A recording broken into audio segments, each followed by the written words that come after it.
Rebooting your broadband router.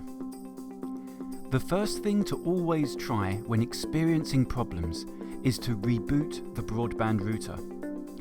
Turn it off for 30 seconds by the on-off switch, or by disconnecting the power cable, or turning it off at the mains and then turn it back on again. It is important to ensure the router is powered off for 30 seconds to allow the broadband service to fully disconnect.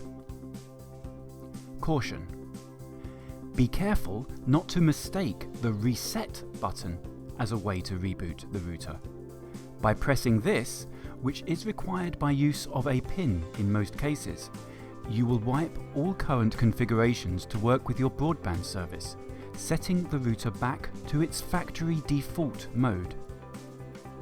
After rebooting, watch the lights come back on the front of the router. This may take up to 5 minutes to re-establish. Check to see if this has solved the problem by opening web pages on a PC. Also, you can try rebooting other equipment connected between the router and your PCs, such as your network switch. Or if you have a modem connecting your broadband service, reboot this device.